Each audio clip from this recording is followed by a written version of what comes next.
नमस्कार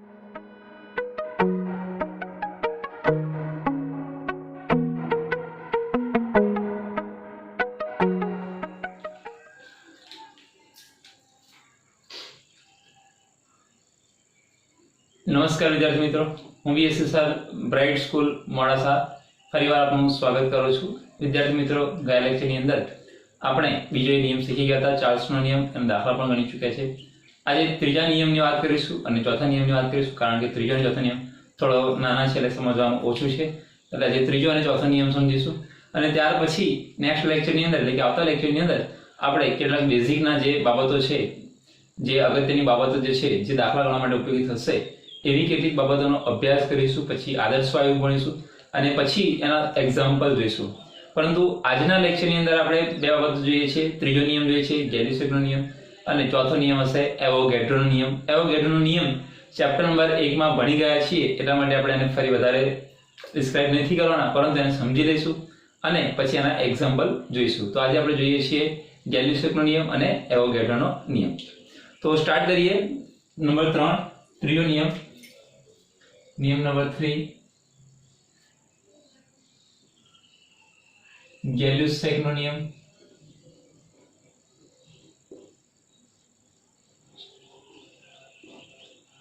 ગેલી-સેકનો નિયમની અંદર ચર્ચા કરીએ તો ગેલી-સેકનો નિયમ શું દર્શાવે છે?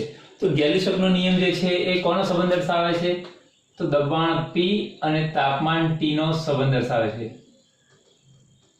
દબાણ P અને તાપમાન T નો સંબંધ દર્શાવે છે। એટલે ગયા લેક્ચરની અંદર વાત કરી ચૂક્યા છીએ કે ચાર વસ્તુ છે: જથ્થો, દબાણ, તાપમાન, કદ। આ ચારને આધારે વાત કરવાની છે। આ નિયમની અંદર કઈ બાબતો અચળ છે? તો જથ્થો અચળ છે અને કદ પણ અચળ છે, એટલે P અને T નો સંબંધ મેળવવાનો છે। મિત્રો, આનું એક વ્યવહારિક ઉદાહરણ જોઈએ તો તમને ખ્યાલ હશે કે ઉનાળાના સમયમાં સમજો, ઉનાળાના સમયમાં શું હશે વધારે? તો તાપમાન વધારે હશે। ઉનાળાના સમયમાં તાપમાન વધારે હશે એટલે તમે જ્યારે રોડ ઉપર તમારું બાઇક જતું હશે ત્યારે શું થશે? તો રોડ અથવા તમારી જે કાર છે એની અંદર વધારે અતિશય તાપમાન વધારે હોવાથી ક્યારેક એવું બને છે કે તમારું વાહનનું ટાયર ફાટી જાય છે। શું થાય છે? વાહનનું ટાયર ફાટી જાય છે। એટલે જ્યારે તાપમાન જેમ જેમ વધતું જાય છે એમ એમ એનું દબાણ વધવાથી ટાયર ફાટી જાય છે। તો આ એક વ્યવહારિક ઉદાહરણ છે કે જેમ તાપમાન વધે છે એમ એના દબાણ વધવાથી ટાયર ફાટી જાય છે। ત્યારબાદ શિયાળામાં ઘણીવાર એવું થશે કે દબાણ ઓછું જોવા મળે। તમને શિયાળામાં શું જોવા મળે? દબાણ ઓછું જોવા મળે। તો દબાણ કેમ ઓછું હશે? કારણ કે તાપમાન ઓછું હોય છે શિયાળામાં, એટલે જેમ તાપમાન ઓછું હોય છે એમ દબાણ પણ ઓછું હોય છે। તો આ બાબતને આધારે એમ કહી શકીએ કે ગેલી-સેકનો નિયમ શું દર્શાવશે? તો ગેલી-સેકનો નિયમ એમ કહે છે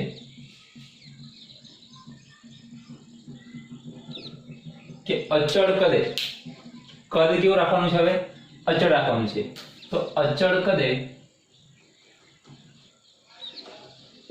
કદે નિશ્ચિત જથ્થાના, અચળ કદે નિશ્ચિત જથ્થાના, અચળ કદે નિશ્ચિત જથ્થાના વાયુનું દબાણ P, વાયુનું દબાણ P તેના તાપમાનના સમપ્રમાણમાં હોય છે।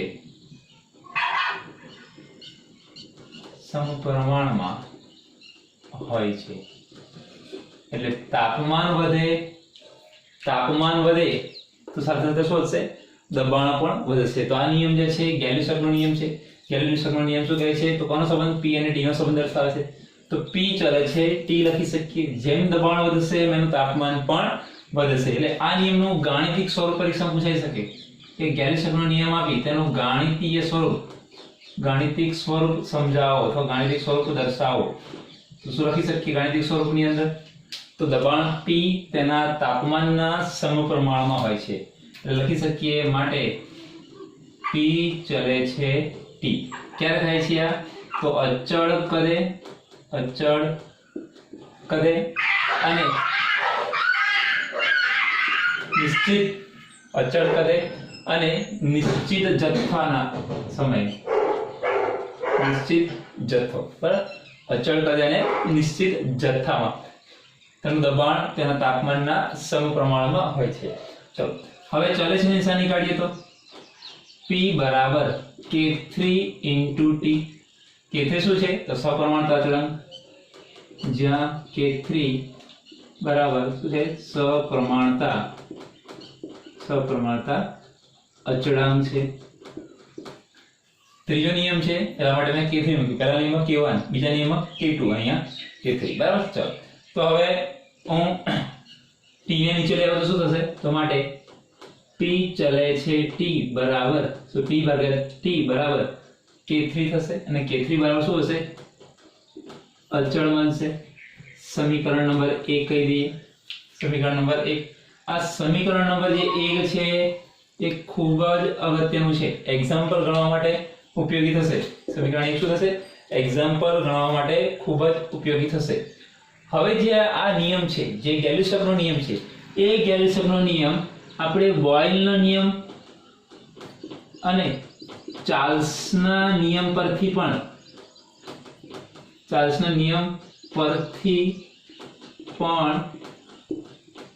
મેળવી શકાય. એટલે આ વસ્તુ યાદ રાખજો, પરીક્ષામાં પૂછાઈ શકે 1 માર્ક્સમાં કે કયા કયા નિયમોના આધારે અથવા કયો નિયમ બોયલ્સ અને ચાર્લ્સના નિયમના આધારે મેળવી શકાય તો ગેલિસકનો નિયમ મેળવી શકાય છે. બરાબર. ચાલો ત્યાર પછી આગળ વાત કરીએ.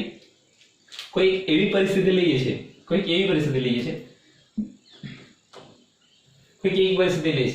કે અચળ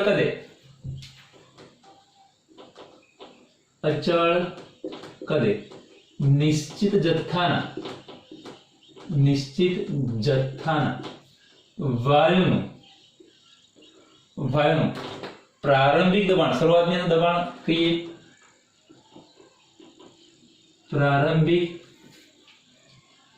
દબાણ P1 અને તાપમાન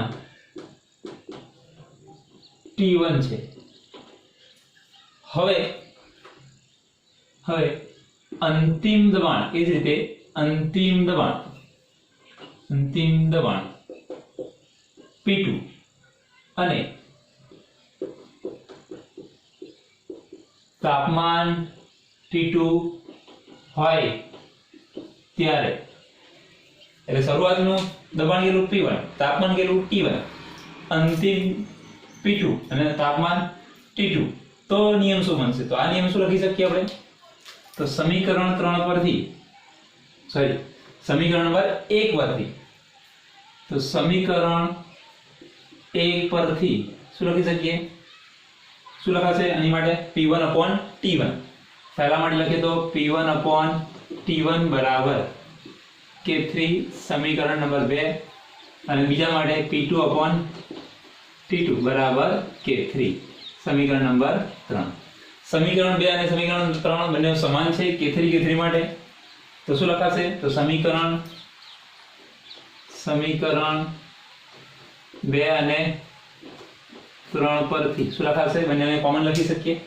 શું લખીશું તો P1/T1 બરાબર P2/T2 બરાબર K3 માટે આપણે શું લખી શકીએ, આ પણ અચળ લખી શકીએ તો માટે P1/T1 બરાબર P2/T2 આપણું મેન સમીકરણ નંબર 4 એક્ઝામ્પલ ગણવા માટે ખૂબ જ અગત્યનું સમીકરણ છે.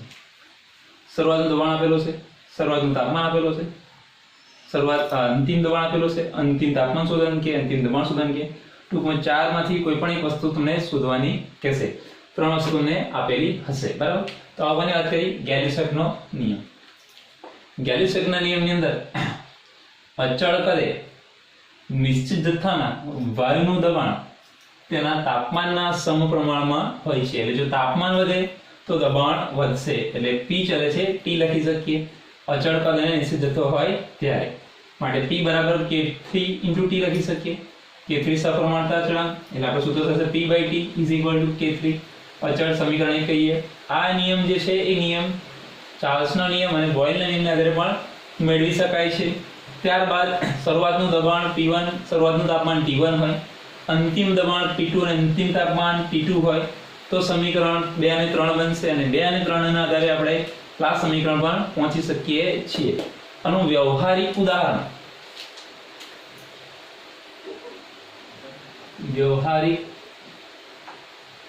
સમજ્યા તો શું થાય છે કે ઉનાળામાં ટાયર ફાટી જાય, શિયાળામાં દબાણ ઓછું હોય, હા એટલે શિયાળામાં દબાણ ઓછું જોવા મળે. કેમ? કારણ કે તાપમાન ઓછું હશે એટલે દબાણ પણ ઓછું જોવા મળે. ઉનાળામાં ટાયર ફાટી જાય કારણ કે ઉનાળામાં જેમ જેમ તાપમાન વધશે એમ દબાણ વધશે અને ટાયર ફાટી જશે. તો આ ગેલ્યુસકનો નિયમ છે. હવે આ ગેલ્યુસકના નિયમને આપણે આલેખ દ્વારા પણ સમજવાનો પ્રયત્ન કરીશું. તો આલેખમાં શું દર્શાવીશું? તો આલેખની અંદર દબાણ P અને તાપમાન T આ બંનેનો આલેખ દોરવાના છીએ.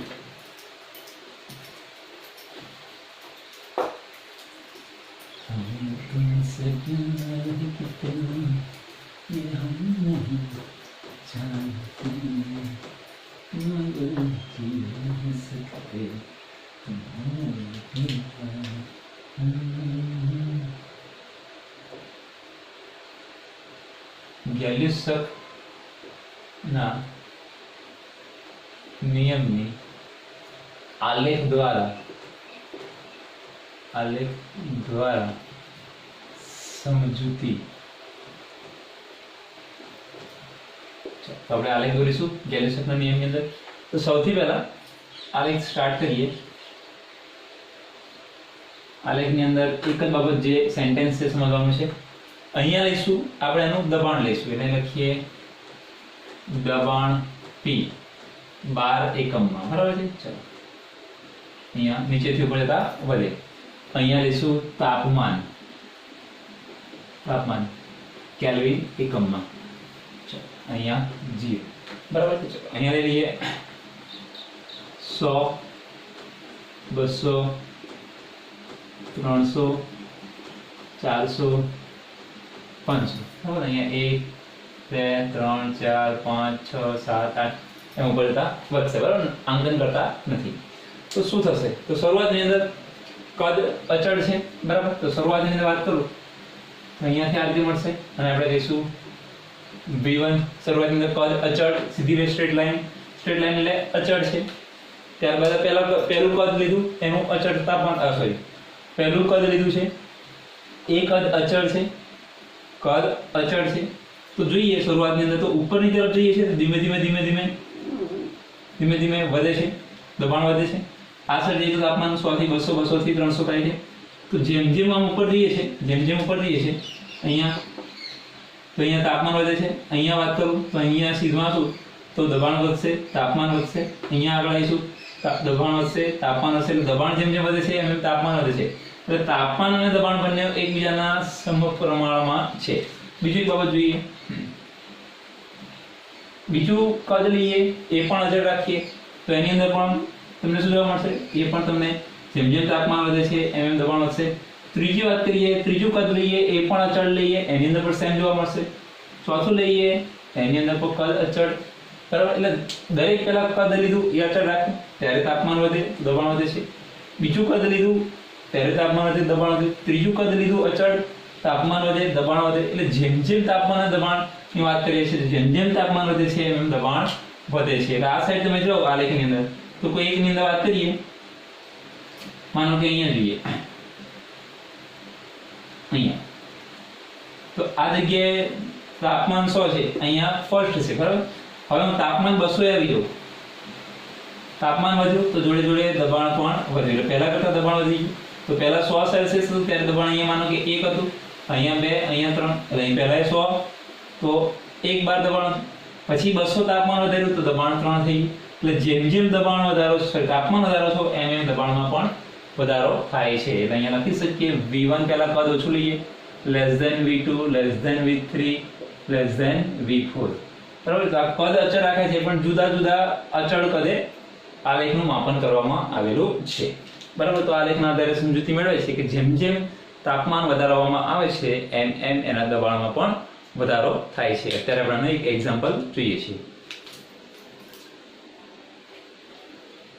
ચલો મિત્રો, પહેલો એક્ઝામ્પલ જોઈશું. બંને એક્ઝામ્પલ એક્સ્ટ્રા એક્ઝામ્પલ છે, તો પહેલો એક્ઝામ્પલ સમજી લઈએ અને આગળ વાત કરીએ. મિત્રો, જ્યારે પણ એક્ઝામ્પલ ગણવાનું થાય છે, ચેપ્ટર નંબર 5 ની વાત કરું છું અને 11મા ધોરણની અંદર કેમિસ્ટ્રીની વાત કરું, તો કોઈ પણ જગ્યાએ જ્યારે દાખલો ગણવાનો થાય, જ્યારે તાપમાનની જરૂર પડે, ત્યારે હંમેશા કેલ્વિનમાં જ ગણતરી કરવી. હંમેશા કેલ્વિનમાં જ ગણતરી કરવાની થશે, કારણ કે કેલ્વિનને પ્રમાણભૂત ગણીને આપણે દાખલા ગણવાના થશે. સેલ્સિયસ હોય તો કેલ્વિનમાં કન્વર્ટ કરી દેવાનું. બરાબર? ચલો, તો એક્સ્ટ્રા એક્ઝામ્પલ જોઈએ છે. પહેલો એક્ઝામ્પલ કે 400 કેલ્વિન તાપમાને 5 લીટર કદના બંધ પાત્રમાં Cl2 વાયુનું દબાણ 4 બાર છે. એટલે 5 લીટરનું એક પાત્ર લઈએ છીએ જે બંધ કરેલું છે, એની અંદર Cl2 વાયુ ભરેલું છે. 5 લીટરનું હું કદ ધરાવતું એક પાત્ર લઉં છું, એની અંદર હું Cl2 વાયુ લઉં છું, પણ કેટલું? 4 બાર દબાણ ધરાવતું Cl2 વાયુ લઉં છું, ત્યારે તાપમાન કેટલું છે? 400 કેલ્વિન તાપમાન છે. હવે જે 4 બાર છે એની જગ્યાએ મારે જો 5 બાર કરવું હોય તો તાપમાન કેટલું રાખવું જોઈએ એ શોધવાનું છે. એટલે શરૂઆતની અંદર તાપમાન આપેલું છે 400 કેલ્વિન, પરંતુ એ શોધવાનું શામાં છે? સેલ્સિયસમાં. તો પહેલા કેલ્વિનમાં શોધી દેવાનું અને પછી એને સેલ્સિયસમાં ફેરવી દઈશું. તો શરૂઆતનું તાપમાન એટલે T1 કહીએ છીએ આપણે. તો T1 કેટલા છે? 400 કેલ્વિન આપેલું છે. ત્યારબાદ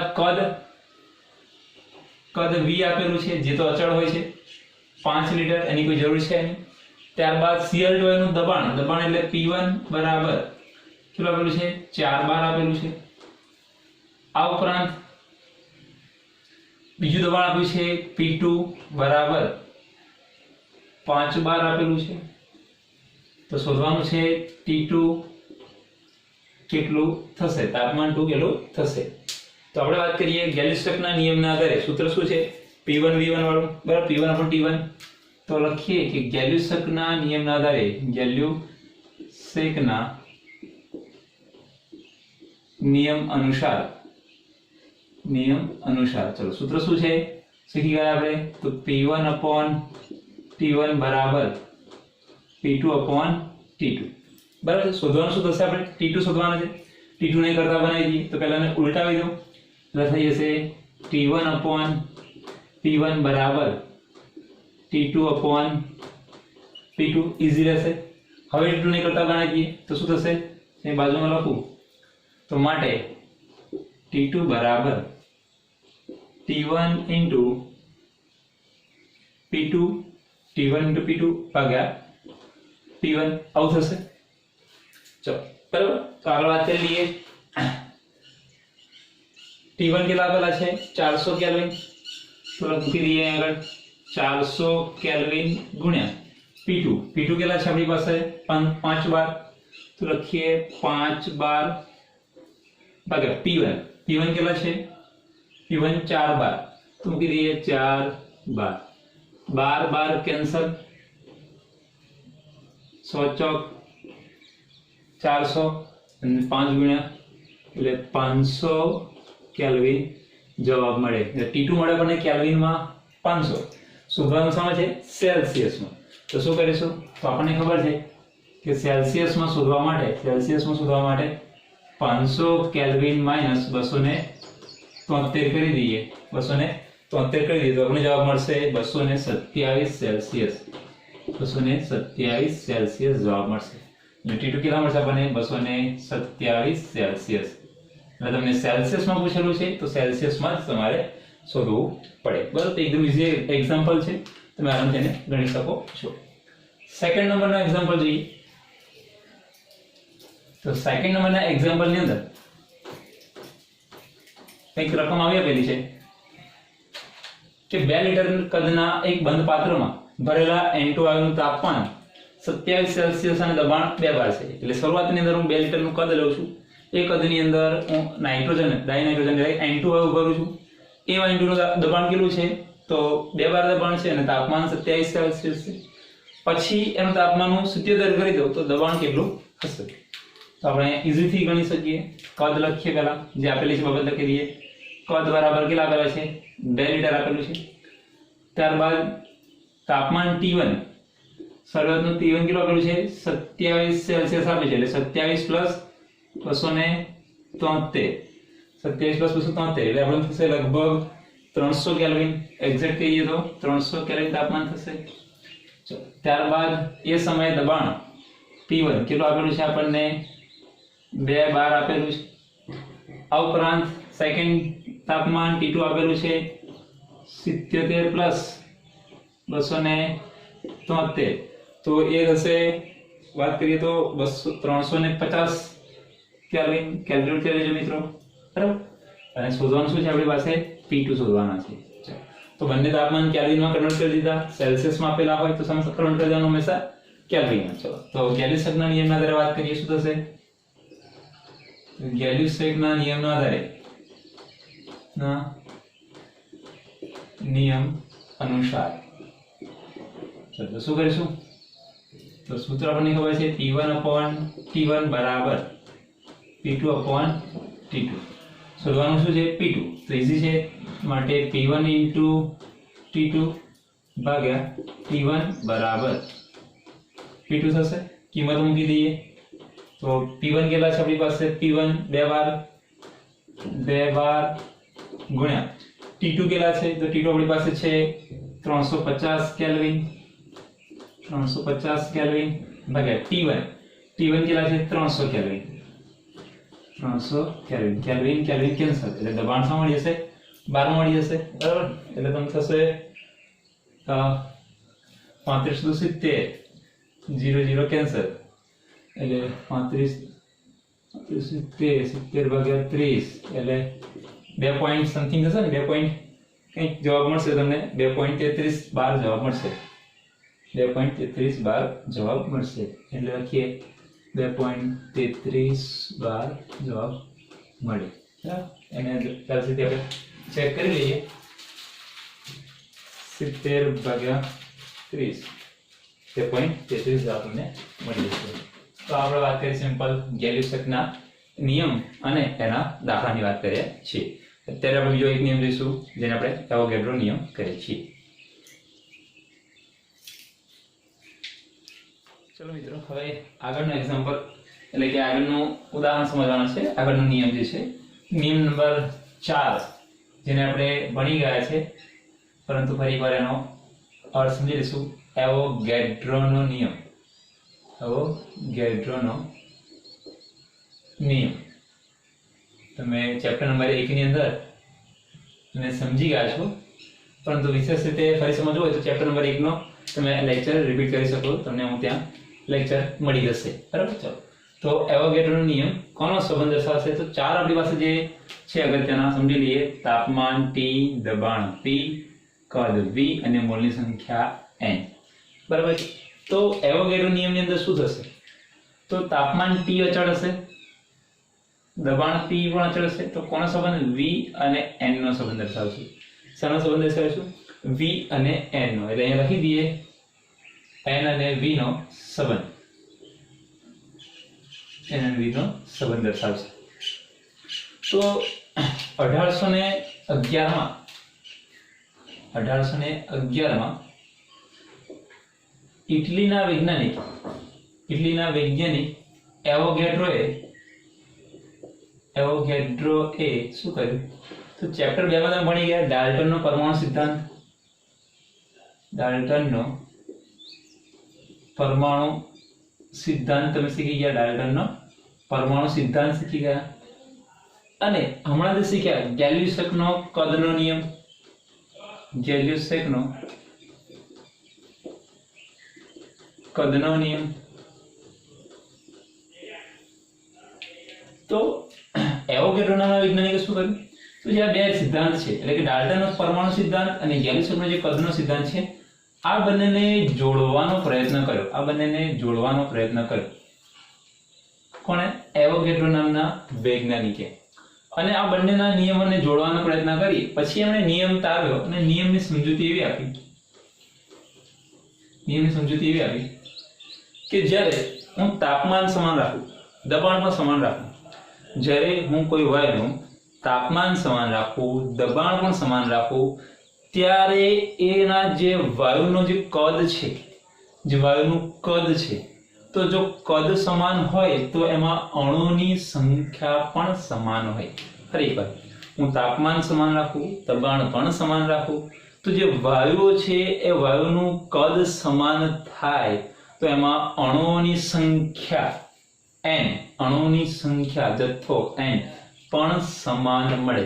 એટલે નિયમ કંઈક આવો કહે છે કે સમાન તાપમાન અને સમાન દબાણે, સમાન તાપમાને તાપમાન સમાન હોય, સમાન તાપમાન અને સમાન દબાણે અને સમાન દબાણે, સમાન તાપમાન અને સમાન દબાણે સમાન કદ ધરાવતા, સમાન કદ ધરાવતા અણુઓની સંખ્યા ધરાવતા,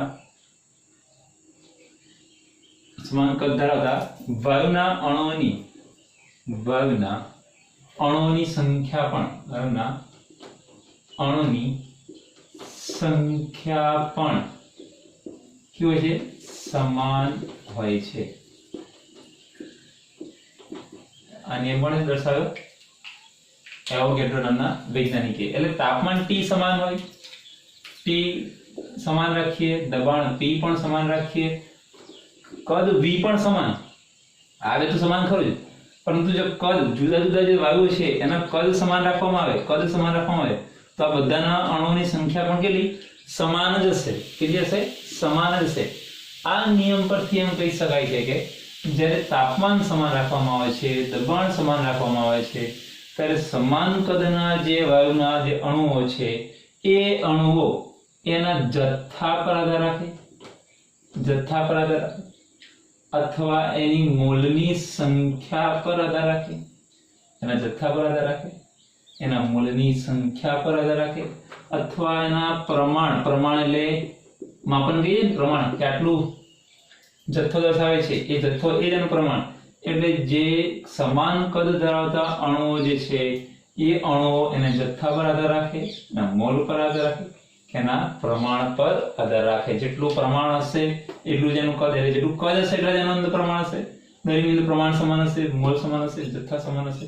તો આ વસ્તુ તેને દર્શાવેલી છે. એટલે એવોગેડ્રોના નિયમના આધારે આપણે કહી શકીએ કે એનું ગાણિતિક સ્વરૂપ આપવું હોય તો શું આપીશું? તો v ચલે છે n, એટલે કહી શકીએ કે n ચલે છે v. જેટલા v હશે એટલા જ એની અંદર અણુઓ સમાન હશે. માટે n ચલે છે, નિયમ ચોથો છે એટલે શું લખીશું? n k4v લખી શકીએ. માટે n/v બરાબર k4 આ સમીકરણ દર્શાવી શકીએ છીએ. તો આ વાત કરીએ આપણે એવોગેડ્રોના નિયમની વાત કરીએ છીએ. ત્યારબાદ આ નિયમના આધારે બે બાબત ખાસ સમજવાની જરૂરી છે જે આપણને ખૂબ જ ઉપયોગી બનશે. આ નિયમની અંદર પેટા પ્રશ્ન તરીકે લઈ શકીએ કે સ્ટાન્ડર્ડ ટેમ્પરેચર, પ્રમાણભૂત તાપમાન અને પ્રમાણભૂત દબાણ. આ શબ્દ ખાસ સમજજો, બે શબ્દ. એક છે પ્રમાણભૂત તાપમાન અને પ્રમાણભૂત દબાણ. આ બે શબ્દ ખાસ સમજી લેજો. અને ઇંગ્લિશમાં કહીશું સ્ટાન્ડર્ડ ટેમ્પરેચર અને કહીશું સ્ટાન્ડર્ડ પ્રેશર. સમજો. તો સ્ટાન્ડર્ડ એટલે શું થાય? સ્ટાન્ડર્ડ એટલે ઉચ્ચ કક્ષાનું, એના જેવું બીજું કોઈ નહીં. ફર્સ્ટ નંબરમાં એને ગણી શકાય. એટલે સ્ટાન્ડર્ડ એટલે સૌથી અગત્યનું છે તેવું.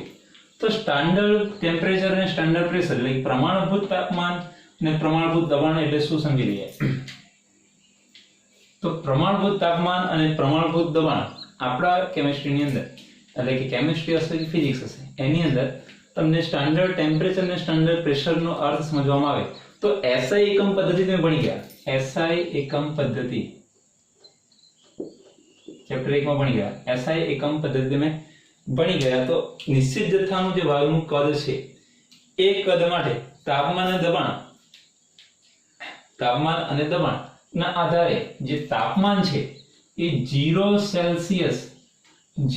સેલ્સિયસ અથવા 273 કેલ્વિન તાપમાનને આપણે પરમાણુભૂત તાપમાન તરીકે ઓળખીએ છીએ।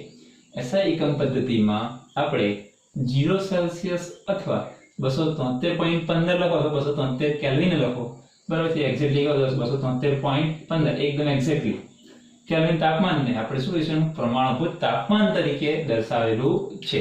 એટલે હવે તમને જ્યારે પરમાણુભૂત તાપમાન ગણવામાં આવે, સ્ટાન્ડર્ડ ટેમ્પરેચરની વાત કરવામાં આવે, ત્યારે 273 અથવા 273.15 અથવા 0 સેલ્સિયસ દર્શાવે છે। તો આપણે શું દર્શાવીશું? પરમાણુભૂત તાપમાન।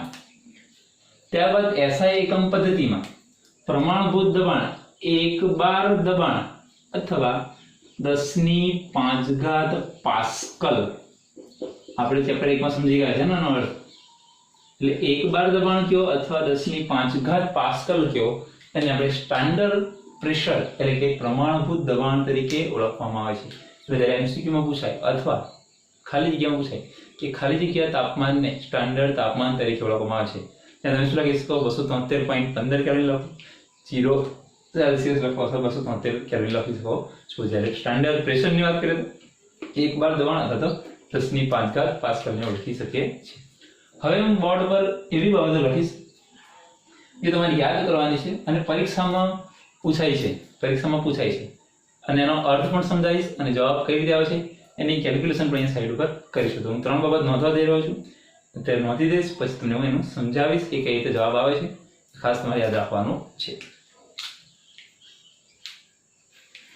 ચલો મિત્રો, હવે 3 બાબતો જે ખાસ લખી છે એ તમારે પરીક્ષા માટે યાદ રાખવાનું છે। પરીક્ષામાં પૂછાશે કે STP, SATP અને NTP માટે તાપમાન, દબાણ અને કદ ના મૂલ્યો જણાવો। ફરી એકવાર, STP, SATP અને NTP માટે તાપમાન, દબાણ અને કદના મૂલ્યો જણાવો। પરીક્ષામાં 3 માર્ક્સનો ક્વેશ્ચન પૂછાશે, 1 માર્ક્સ, બીજો માર્ક્સ અને ત્રીજો માર્ક્સ, 3 માર્ક્સનો ક્વેશ્ચન પૂછાશે। એટલે IMP ક્વેશ્ચન છે, તમે નોટ કરી રાખજો, બરાબર? તમને નોટ્સમાં મળે નહીં હોય પણ આ સમજવાનું જરૂરી છે, બરાબર? તો STP standard temperature and pressure, તો સ્ટાન્ડર્ડ ટેમ્પરેચર કેટલું? 273.15 કેલ્વિન, આગળ વાત કરી।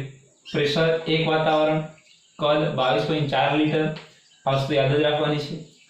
SATP standard atmosphere temperature pressure, તાપમાન 298.15 કેલ્વિન, દબાણ 1 બાર, કદ 24.789 લીટર પ્રતિ મોલ। NTP માટે નેચરલ ટેમ્પરેચર પ્રેશર, તાપમાન 298 કેલ્વિન, દબાણ 1 બાર અને કદ 24.06 લીટર, બરાબર? ચાલો હવે આગળ સમજીએ। તો આ કદ કઈ રીતે આવ્યું એ સમજવાનું છે। એક આ કદ સમજવાનું છે અને એક આ કદ સમજવાનું છે। બંને કદ ખાસ અગત્યના છે, પરીક્ષામાં સાબિતી પૂછાતી નથી, પરંતુ 22.4 અને 24.7 કેવી રીતે આવે છે એ સમજવાનું છે। તો એક આદર્શ સમીકરણ છે, આદર્શ વાયુ સમીકરણ છે, આદર્શ વાયુ સમીકરણ છે, જે તમારે જો શીખવાનું આવ્યું નથી પરંતુ આવશે। સૂત્ર છે PV = nRT, PV = nRT। મારે કદ શોધવું હોય તો શું કરીશ? તો V બરાબર nRT upon P મૂકી દઈશ। સૂત્ર કંઈક આવશે જશે, n જથ્થો નિશ્ચિત છે 1 મોલ, એટલે મૂકીશું n ની કિંમત 1 મોલ ગુણ્યા r ના જુદા જુદા એકમો છે, તો આપણે અહીંયા જુદા જુદા એકમનો જે એકમ લઈશું, r ના કયા કયા જુદા જુદા એકમ છે એ આવતા લેક્ચરમાં આપણે શીખીશું, બરાબર? પરંતુ અહીંયા યાદ રાખીશું કે r, તો આ 0.0 એક્ઝેક્ટલી 0.082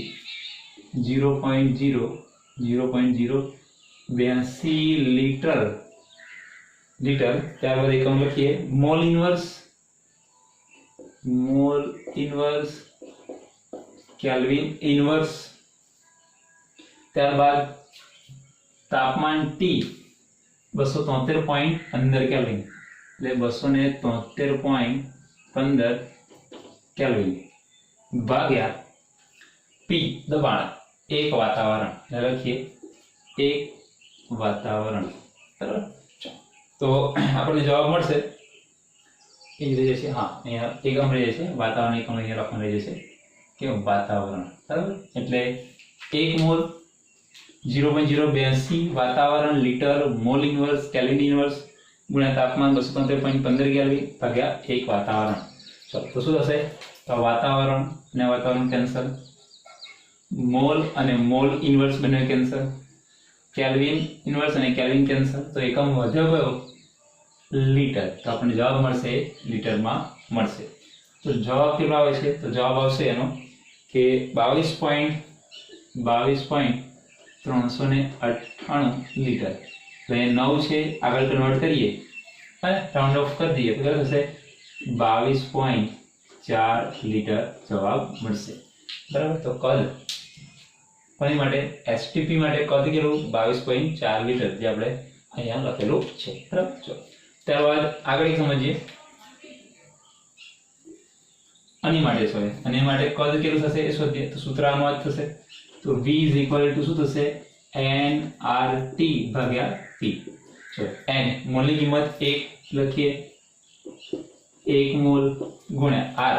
r ની કિંમત અહીંયા 0.083 બાર 0.083 એકમ બાર into litre mall inverse kelvin inverse ગુણ્યા 298.15 કેલ્વિન. 298.15 કેલ્વિન ભાગ્યા દબાણ P કેટલું છે આપણી પાસે? અહીંયા 1 બાર.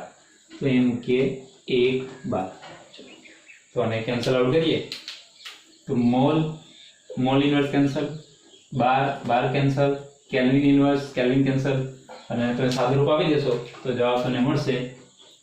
જવાબ તમને કંઈક આવો મળશે કે 24.7 લીટર જવાબ મળશે. આ તમને 24.7 લીટર મળશે. આની કંઈ જરૂર છે નહીં, પરંતુ માત્ર જાણકારી માટે સાબિત કરેલું છે. તમારે 3 વેલ્યુ યાદ રાખવાની થશે. પરીક્ષામાં પ્રશ્ન પૂછાઈ શકે એમ છે. બરાબર. તો આપણે એક વસ્તુ સમજ્યા કે 3 ની વાત કરીએ કે એસટીપી, એસએટીપી અને એનટીપી માટે તાપમાન, દબાણ અને કદના મૂલ્યો. તો તમારે વસ્તુ યાદ રાખવી પડશે. ચલો મિત્રો, હવે આગળનો ક્વેશ્ચન જોઈએ છે. આગળનો ક્વેશ્ચન એવો છે કે વાયુની ઘનતા એટલે કે ડેન્સિટી ડી અને આણ્વીય દળ મોલેક્યુલર વેટ વચ્ચેનો સંબંધ દર્શાવવાનો છે. બરાબર. ચલો તો સમજી લઈએ કે એવોગેડ્રોનો નિયમ શું કહે છે આપણને. તો આગળ સમજી ગયા કે એવોગેડ્રોના નિયમ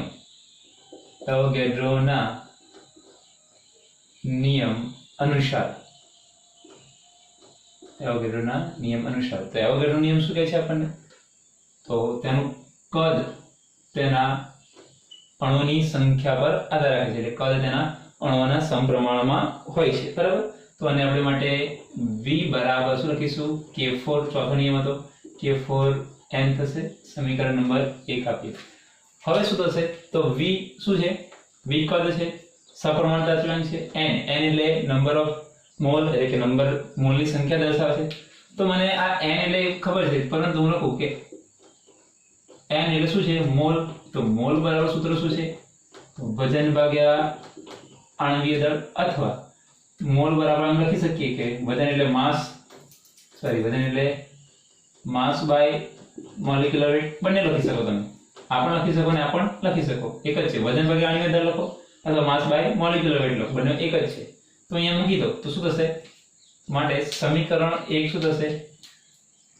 હોવાથી સમીકરણ 1 બરાબર શું થશે? તો V K4 ઇન્ટુ શું લખીશ? W by MW અથવા તો M by M લખીશ M by M થશે. બરાબર. આ સમીકરણ થશે અને કહીએ સમીકરણ નંબર 2. હવે આગળ વાત કરીએ. તો હું M ને અહીંયા લઈ આવું અને B ને ત્યાં લઈ જાઉં તો શું થશે? તો મોલેક્યુલર માસ બરાબર K4 into mass by volume થશે. M by V થઈ જશે. બરાબર. સમીકરણ નંબર 3 આપી દઈએ. હવે બીજી બાબત આપણને ખબર છે હવે કે ડેન્સિટી ઇઝ ઇક્વલ શું થાય કે માસ બાય વોલ્યુમ. આપણને ખબર છે હોવાથી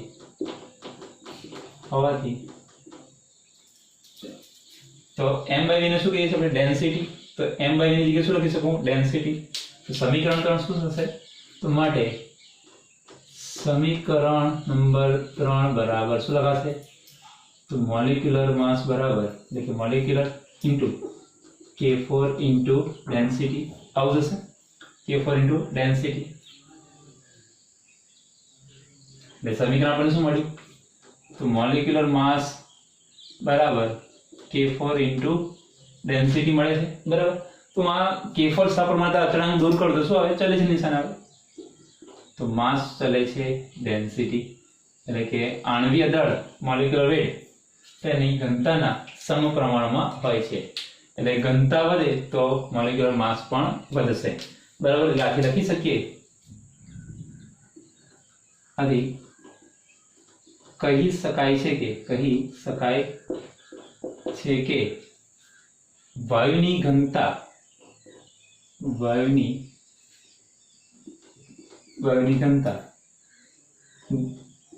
D તેના આણ્વીય દળના કેવા હોય છે? સમપ્રમાણમાં હોય છે બરાબર. આ એક્ઝામ્પલ ગણવા માટે ઉપયોગી થશે. તો આપણે આ સેન્ટેન્સ અગત્યનું છે. એટલે તમે એક્ઝામ પૂછાય કે સાબિત કરો કે વાયુની ઘનતા આણ્વીય દળના સમપ્રમાણમાં છે. તો તમારે એવોગાડ્રો નિયમ લખવાનો. V ચલે છે n, V K4n.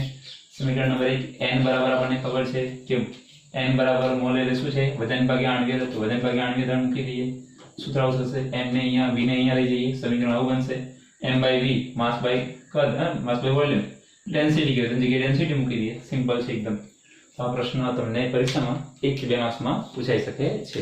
તો આજનો ક્લાસ આપણે અહીંયા પૂર્ણ કરીએ છીએ.